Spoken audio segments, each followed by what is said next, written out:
Hello everyone. तो हम आज बात करने वाले हैं खेसारी लाल यादव जी और करिश्मा कक्कर का एक बहुत ही बेहतरीन सॉन्ग के बारे में, जिसका पोस्टर आ चुका है और फुल वीडियो सॉन्ग का रिलीज डेट भी आ चुका है।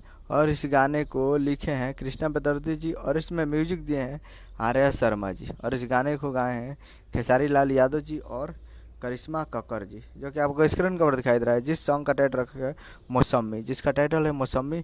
और वीडियो में खेसारी लाल यादव जी और महिमा सिंह जी, फिट में है महिमा सिंह जी। और ये बहुत ही बेहतरीन सॉन्ग है। और इस फुल वीडियो सॉन्ग को रिलीज़ किया जा रहा है। Full video song releasing on 6 जून 2025 को सुबह 6:15 पे ये फुल वीडियो सॉन्ग को रिलीज़ किया जा रहा है। तो आप लोग तैयार रहिएगा।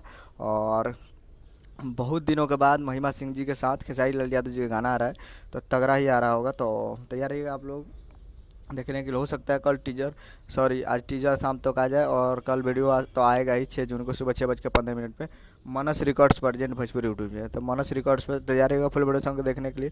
तो यही अपडेट था हमारे वीडियो अच्छा लगा चैनल को सब्सक्राइब बेल आइकन प्रेस, ताकि इसे चाहिए लिया लेटेस्ट बनाते हैं वीडियो को लाइक कीजिए। मिलता है अगले वीडियो, तब तक के लिए जय हिंद, जय भोजपुरी।